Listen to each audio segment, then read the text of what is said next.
this special video, we flew out to Taiwan to document the final days of EVGA's GPU division. EVGA is revealing the last of its trade secrets that it's kept under wraps for decades, and it's one that's not easy to copy. Its team. Behind the scenes, what made EVGA great was its people, like a pit crew and their driver. And we flew out to document EVGA's attempts to make one last historic mark on the GPU industry before this team is scattered. They only ever got a few RTX 4090s from NVIDIA, so they're risking them all to hand build their way to a world record. No factories, no SMT lines, no help from NVIDIA. Just pure engineering and overclocking talent. They're not going down without a fight, but it hasn't been easy. What are you down to?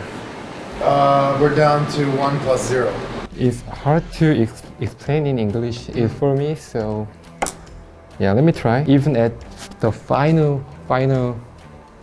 one mistouch can fuck everything. Yeah, this is real. That English was pretty good. I learned some English from Vince, so this is his words. There was a flame about yay high. When does the despair set in? But salvaging cards is one of EVGA's secret talents that they never advertised. What's like the success rate of this typically? 100%. This is EVGA's finale. We self-funded all the international travel to make this special documentary about EVGA's GPU division. So please visit store.gamersnexus.net and grab one of our new limited edition Disappointment Build 2022 t-shirts. We're almost sold through the third and final run. These commemorate the worst hardware of last year and feature a special combined RGB GPU graphic on the front. The back even, sadly, features EVGA's departure from GPUs as a major upset, but one for which we fully understood their decision. These are available in comfortable 100% cotton or in a lightweight tri-blend and use water-based inks printed in the US for sustainability. You can also grab one of our 3D debug coaster packs, which have a soft rubber feel and PC components to rest your drinks on. This trip and related editing cost us 5 figures with equipment, flights, travel, and staff time. So we sincerely appreciate your support on store.gamersnexus.net so we can do more of this.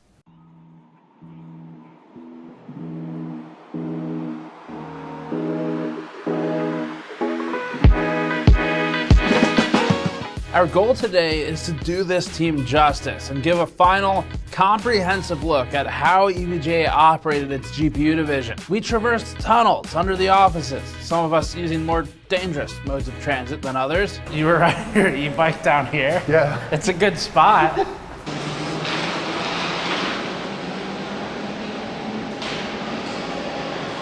First, before any world records are achieved on EVGA's final silicon, we need to build a video card.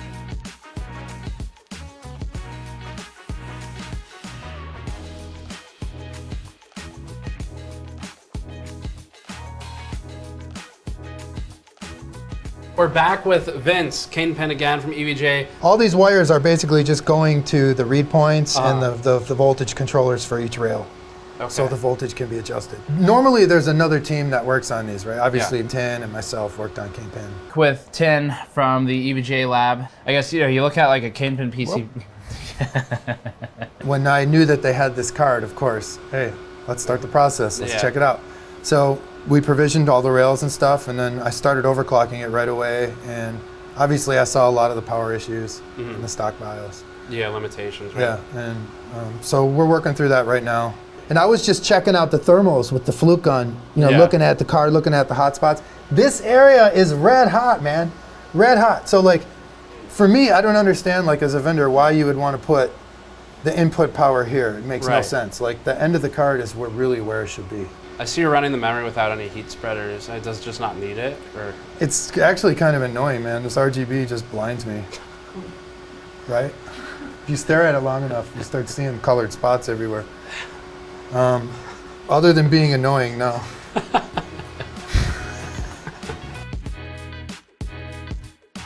These are the steps EVGA has always gone through when making a GPU, but now we get to see them. And while there are some rules that EVGA abides by at its headquarters, Oh. No porn. No porn. NVIDIA's have rarely been among them. EVGA used to build higher quality cards by hacking the VBIOS on the video cards. But having been locked out of all of the developer tools that NVIDIA offers, EVGA's only chance to build a 4090 video card that can achieve world records is to wire in their own voltage controls. This is the typical research and development approach to building a video card too. It's just we don't normally get to see it because normally it's a competitive secret. Vince here opted to use the engineer's choice of tools. Some knobs, a breadboard, and a slice of cardboard.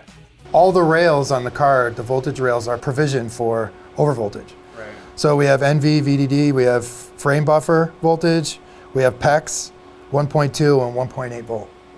And this is sort of that necessary step in the evolution of our cards where sometimes it's a FTW EVT, sometimes it's a KP EVT.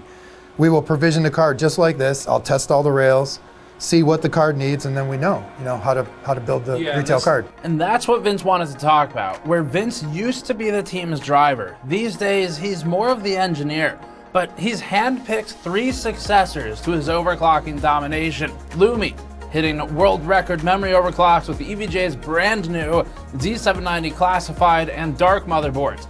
Sens, the level-headed overclocker, smashing leaderboards with whatever he's handed. And Biso, the Korean overclocker who came out of nowhere. I bought some retail 3090 Kingpin in EVGA store. I was hooked up by Vince. #1 with a retail card. Jay, who's this guy? He's #1 in the Hall of Fame. Vince has finished his work wiring up the card and researching how it operates. And now it's time for Biso to work his magic. But without the help of NVIDIA BIOS and development tools, EVGA has to resort to other tricks and really put in the time to get the results it wants. And that's why now we get to watch as Biso risks it all and sands down the die he was just handed by Kingpin, deploying a rarely used technique known as GPU die lapping. And in this process, Sens will be joining to help explain everything. We've done it on many cars, both of us, so we are confident, but again, we have like 3 cards here, so if anything goes wrong, it is what it is. Yeah. So the shape of the die is usually with a slight bow to it, and that causes the card, the paste to crack once you go below a certain degree. So first off, we have this piece of glass that we can flip the card around and move across. So Biso is now preparing the glass. Obviously, you don't want to have any residue, any dust particles. Get it as flat and pristine as possible. Then we apply a thin layer of self-adhesive, like double-sided glue. It has to be very thin because even the glue has some compression to it, and when we are talking like micron level of lapping, that actually makes a difference. It has a specific height to not collide with any parts on the PCB. What is the purpose of so this is kind of acts like a counterweight. Okay. Obviously, the card is much longer on this side. And then he tries to balance it, so it's kind of the same weight on both sides. Nice. Pretty good. Because over time, if you lap an error into the card, it's gonna get even worse. So there you can basically see where it sands down these, how do you say, slats or on the sides first. And eventually we will start to touch the die in the center. You mentioned how Malcolm Gutenberg, one of the thermal engineers from NVIDIA, he did a video with us. He made some commentary about the die, because he was talking about expansion, right? Yeah, exactly. So we were like finding this full pot cracking issue for a while and trying to figure out, ways to get around it. But, listening to this interview kind of gave me a hint, because he said, okay, the bow of the die is on purpose because when the die warms up, it flattens the die. And here we basically cool the die down, but also push 1,000 watts through it. So that's probably going to cause some warping in one form or the other. So this is kind of what we think why we see the cracking, because it just snaps in this contract. NVIDIA's going to see this and be like, we're never doing interviews ever again.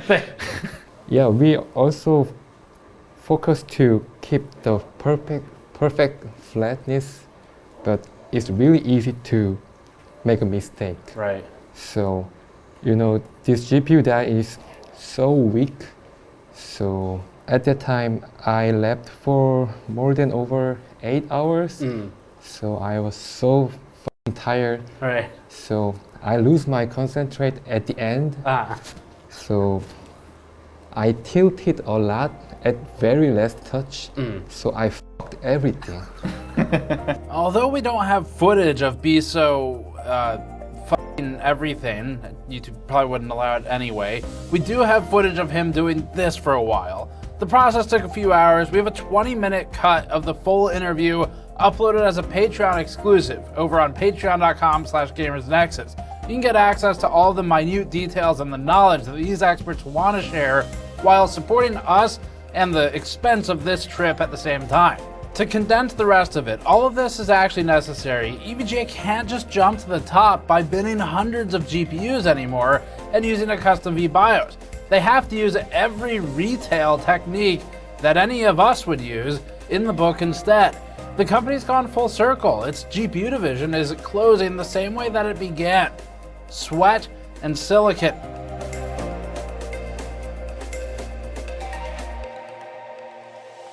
After cycling through 600 grit sandpaper to wear down the shim, and then moving to 1000 grit for the die, the team gets rid of the NVIDIA text and it's able to increase the core stability. About 2 hours of sanding later, and they switch to a specialized sandpaper that Sensbuys in Germany. This is something I brought from Germany. Yeah, feel it. This doesn't even feel like anything, right? It's like a gloss paper. Yeah, like, exactly. This is 3 micron, 9 micron, 12 micron. Wow, okay. So I use it to check if it's really flat, because this will give a very dull finish, and it looks perfect to the eye, really nice. But if you then use one of these that give a shiny finish, then you can see different areas of the die will change basically the color or appearance earlier than others. Okay. So you can see, okay, this side I need to focus on I see. a little bit more. The high point in the die is revealed, dead center. With the die lapping done, it's time for Biso to start overclocking. We've spent today building this video card, and we only have one more day that everyone's together at EVGA HQ, so we have to make it count. Biso is going to figure out the clocks overnight, and we'll come back in the morning to film him setting the record, so should be pretty easy at this point. So it's pretty early. We're supposed to go over to EVGA today, and everyone's still asleep in the Airbnb, but I just got a text from Vince that said Biso accidentally blew up his video card overnight. Talked to Vince. I said, is there anything we can do? He said Biso stayed up all night trying to fix it. If he comes in at all, it'll be very late today. So he said, get over here as fast as you can.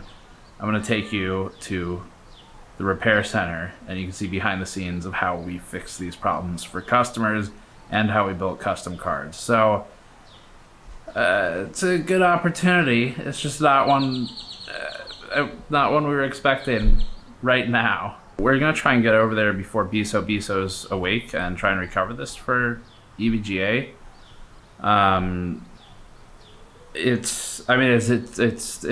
If this can't be recovered, then it's pretty devastating, because all this effort would have been for nothing. Not on our end, but I mean on their end, because it's more about them than us. So I'm gonna get Andrew, and we're gonna get an early start and head over there. So let's go.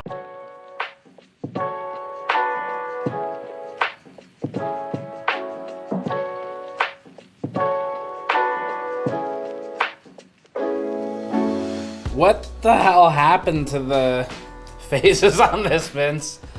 Biso happened. That's what happened. There was an actual fire. Yep, there was a flame about yay high. I wish we got that on video. If there's security cameras in there, we should try and get the Oh footage. yeah, that's right. We might be able to get that. That'd be cool if we could get that.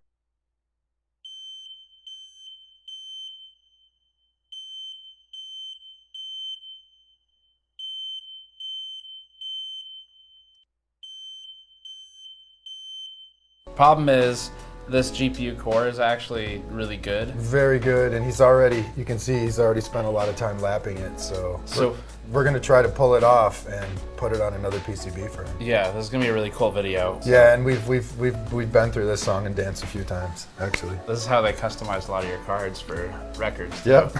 You have to understand that this isn't just overclocking to these guys. It's their legacy. It's the summation of 15 years of work for Kingpin at EVGA. It's a final celebration of the friendships formed through EVGA over its engineering masterpieces, over going rogue and breaking NVIDIA's rules, and the battles that became personal with NVIDIA, Asus, and Galax. Some of Team EVGA may exit the industry entirely after its departure from GPUs, and others may remain, but they'll never be able to achieve the same level of recognition with an EVGA-made product. But neither glory nor legacy come easily. For the guys in this room today, this is about sending EVGA out on a high note, and they know this singular, unreleased EVGA RTX 4090, one of the only ones left in existence, was their only chance left to do it with real EVGA-made hardware. But there's one hope.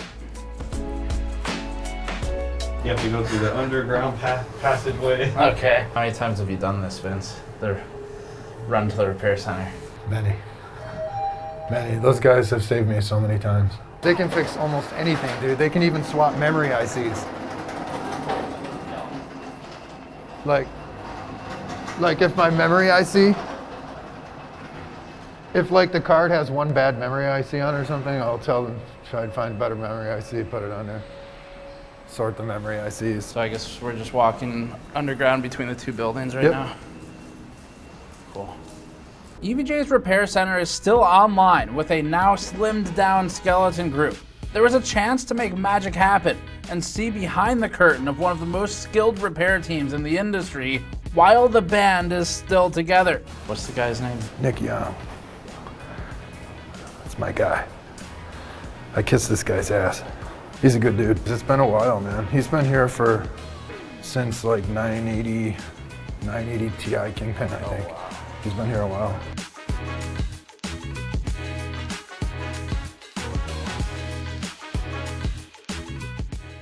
And he just knows what's up. Even he doesn't speak English, but after doing this so many times, I mean, we know what's up. You can communicate with him. Yeah, absolutely. So what you have the one he blew up? Oh no, you got two other ones. He's got the one he blew up, just in case that GPU is shorted. Well, you'll see what he'll do. He'll pull the GPU off and actually socket it in the board, and they can check it. And if that GPU is good, I'd rather use that one because it's handpicked. We can put it on one of these boards.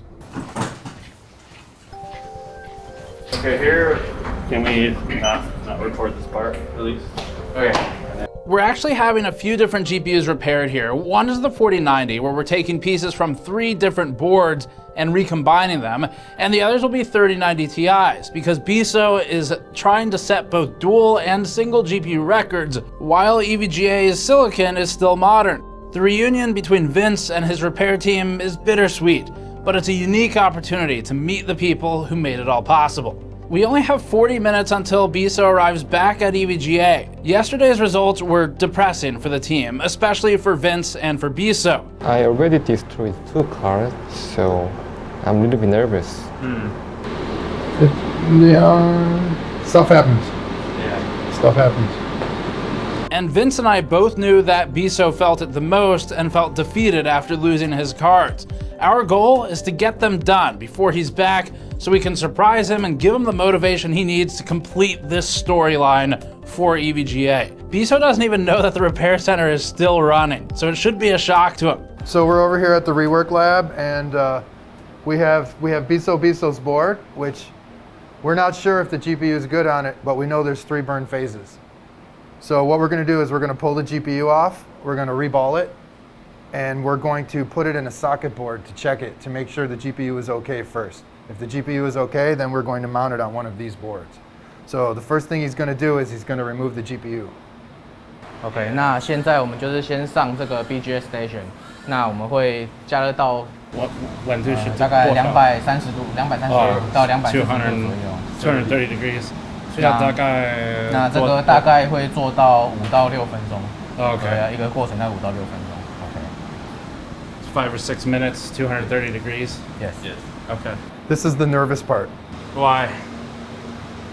Because that's our like nice hand-picked perfect GPU, right? So you get nervous that it'll die in this process, or just that you'll find it's find that it's shorted. okay. Right? So not necessarily that this kills it, but that it's already There's gone. there's two stressful parts. There's checking the GPU to make sure it's okay, and then there's after he mounts it on the new board. Did all the balls perfectly align? You know? Okay. Is there a short? Will it boast? So do you test for the short? Do you just wait till you get it on a new board? No, we have a socket board. Okay. We have so an it's- actual Kingpin. Is it Kingpin or is it FTW? The socket board. I think it's Kingpin, right? Camping。 Kingpin. Yeah, we have a Kingpin socket board where we can actually mount the GPU loose, not soldered in. Right. Check it. All right. Do customer boards ever come through here, or is it like not worth it? Yeah, definitely. Okay. Oh yeah. That's what this is mainly used for. Oh, okay. But since this is here, I'll take advantage of it. Right. Now you can only do this a few times. You can't endlessly keep reballing and reballing. Okay, so if you put this on another one and it still works, and he kills the next one. I'm pretty sure this has already been remounted. This GPU has been remounted once already. When does the despair set in? Like at what point? Like around the second or third remount, Okay. things just, you can't get it to line up. Okay. So after that, is it just that the Becomes something about the GPU becomes deformed and it can't mount. on the back of the GPU? Yeah. Okay. You never get a clean mount. He's checking if the thing melts down. Good. And that beeping marks the beginning of what Vince described as the nervous part. As soon as it moves, he'll snatch it with the tweezers. Nick Yon's technician sees that it's starting to move and then uses a suction cup to extract it from the heated PCB.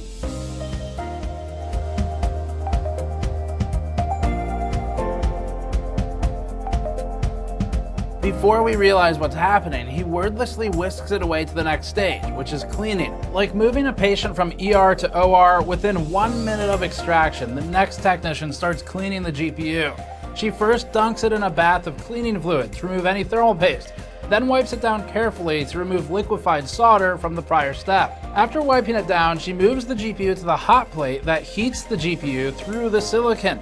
It's not hot enough to damage the GPU, but it's enough to warm up the backside of the substrate and help flow the flux that she paints over the now blank ball grid array. This process takes some time because they need to make sure the new solder balls connect perfectly with each of the pads on the GPU.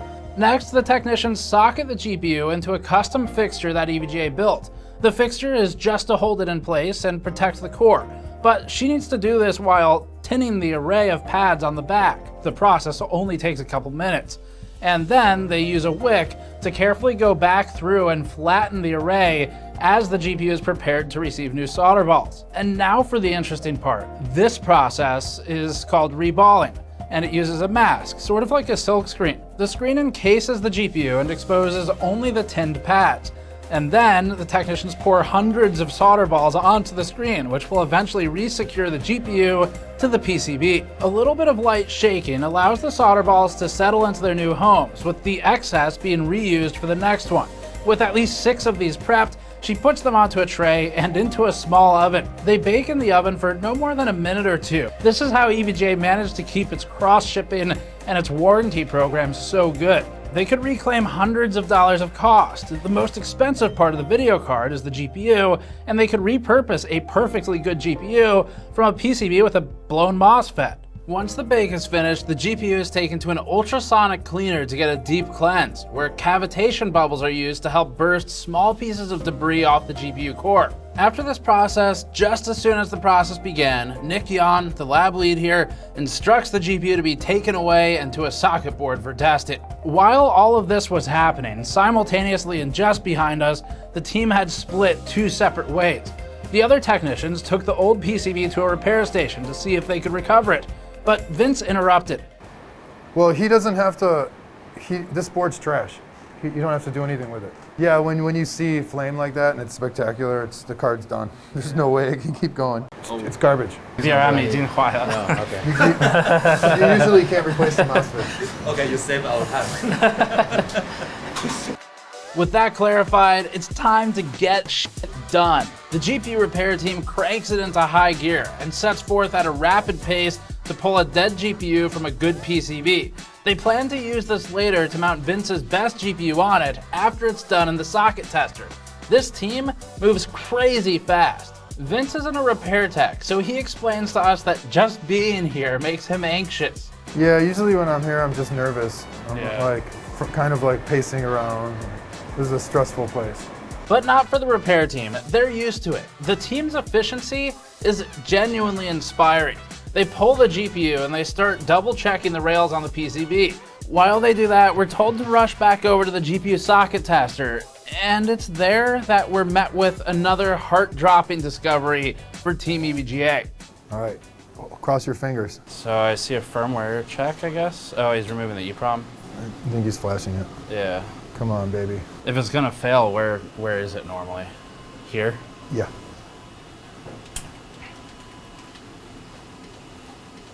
Oh no. He might have killed the GPU. 所以 GPU 断了吗？这样看起来是不行的。 Maybe it's a contact issue. 知道什么东西坏掉吗？你可能再清洁一次。 They clean again and try it again. Okay. And after that remount, we had good news. Yeah, that's what I want to see, the green. Okay, we're good. Biso's gonna be happy. Yeah. What's next? Next is, yep, we gotta pull it out of there and then Put it on a board. mount it to the PCB, and then he's gonna check it.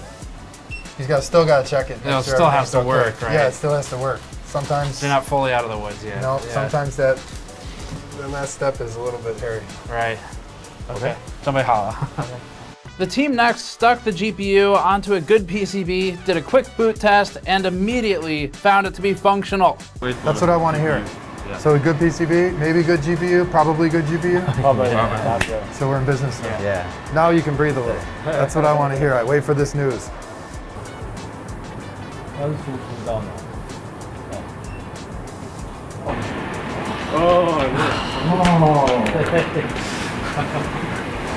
You feel relieved, Vince? Okay. 100%. Let's go surprise Biso. Yeah. Awesome. 谢谢。Thank you. 谢谢你. Okay. 谢谢你们. Thank you. This entire process only took about 30 minutes. That's crazy impressive to reduce hundreds of dollars of cost, offer a better warranty program, and reduce e-waste in the world. EVGA even has a library of its old coolers that it can use to Frankenstein together cards to keep them running. We'll upload another video publicly to our GN Extras channel, we'll link it below, in the next few weeks sometime with a couple more clips from the lab tour, so subscribe to that channel to catch it. But for now, it's time to deliver a GPU to an unsuspecting overclocker. We should try and get his reaction when you bring by it the to way, him. here's your card. Yeah. What? Huh? All right, so we're back with the board, and the repair center, you guys saw how we got it fixed and good to go. I just went and put a mic on Biso. I didn't tell him why. And I handed it to him, and he said, "Oh, another English time?" I said, "Yeah." And he said, "Holy shit." English time. So I didn't tell him why.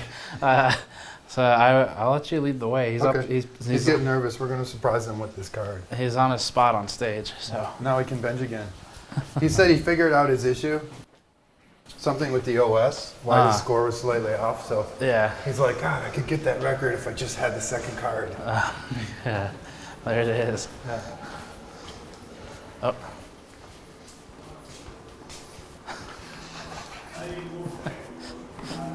Hey, where are you going? I'm looking for my new card. I was just New car? just wondering because I have no. What the?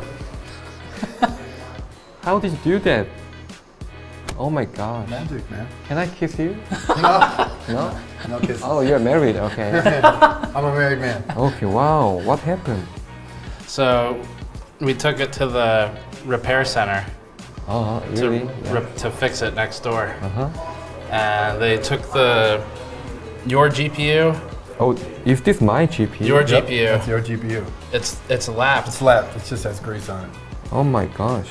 So it's your GPU, but a new PCB. Actually, a better one. Wow. A little higher memory card.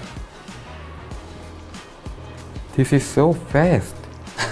How long? Yeah. 30 minutes maybe to actually Wow. fix 30 minutes. Wow. it. Maybe an hour because we World's were filming. fastest RMA service. Yeah, I'm thinking about move to Taiwan next to your house. I think so. Is it okay for you? No. It's not. Thank you. Thank Yeah. you so much. Yeah, But you're welcome. looking forward to seeing the Wow. world record run with it. Yeah, Yeah. let's see that Time Spy Extreme, right? Yeah, let's go. All right. Holy crap. Holy crap. I didn't know you guys are coming.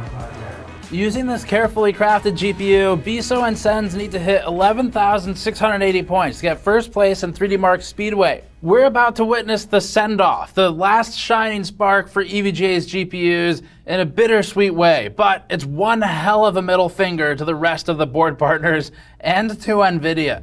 Yeah, this is going to be the big run on an EVGA 4090. Okay, so you got Speedway running.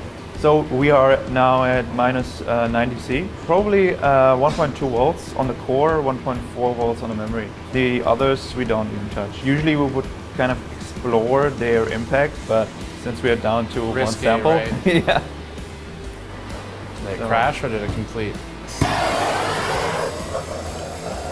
11,646. So what do we have to You fix? got 34 points you need. 34 You need points. 34 points. So we bumped it up another 60 megahertz on the core and another 100 on the memory. Okay. You think you got it, Biso? Probably, yeah. I need some machine for pouring. Pouring machine. Yeah. It's cracked? Or No, it's done. it's done? Yeah. That's it, huh? There you go. We need more? No. That's it. This first place? That's first place. Oh my Yeah. gosh. Wow, you guys got so much more to go, too. Good job. We can go more, I think. You can go way more. We want our daily gaming card to be over-engineered, right? Yeah. That's a good thing. We don't want it to be under-engineered. Right. We learned that from KP. Being able to pull off a first on the last board you have. That's kind of cool. That's pretty Good feeling. I like to see it. pretty fucking Yeah, cool. keep going. There you go. I like to see records, man. That's what I like to see. 11,755. Can I? Yeah. Wow. We'll play it all over Korea. You already got number one, right? There you go. Not number one Speedway overclocker. Biso. On a completely hacked together 4090 EVGA card that managed to kick the ass of whatever actual production cards were on the leaderboard before it. What does that say about the engineering? Didn't even ship it. The teamwork we witnessed in this process is nothing short of incredible. Remember, this isn't some Galax Hall of Fame board that comes out of the factory perfect, built with machines and with the help of the GPU manufacturer. EVGA didn't have hundreds of GPUs to choose from. They didn't have months of engineering to build the perfect PCB. They didn't have the BIOS tools to unlock the power target. Vince started with 5 GPUs, all of them pre-production, whittled it down to 3, and ultimately only 1 survived the modding. There are wires hanging off of this board. It's been lapped manually, and Biso spent days tuning the overclock Both before and after, they had to go through a repair center. They had to source vBIOS through back channels, and they defeated all odds. This is dedication to a craft, and as someone who's been working with all of the board partners for around or over a decade now, I can tell you all firsthand that this is genuinely what made EVGA different. It wasn't just a job for the individuals we spoke with and worked with. It was a team that ran like clockwork every time we visited. EVGA is still making PSUs and motherboards, namely the Z790 Dark and the Z790 Classified boards that Kingpin worked on personally. So you can grab those if you want some EVGA hardware, but the GPUs, at least as we know them now, are done. This was a month-long effort from the GN team to cut down days of footage, plus all the travel that we self-funded. To support us, head over to store.gamersnexus.net and grab one of our limited edition Disappointment Tour 2022 t-shirts, sadly featuring the genuine upset of EVGA leaving GPUs. Or you can get a pack of our 3D debug coasters that are PC themed for your drinks, or one of our mod mats for PC building. Thank you all for your support. We want people to see this video to get a glimpse into EVGA, so please share it far and wide, and we'll see you all next time.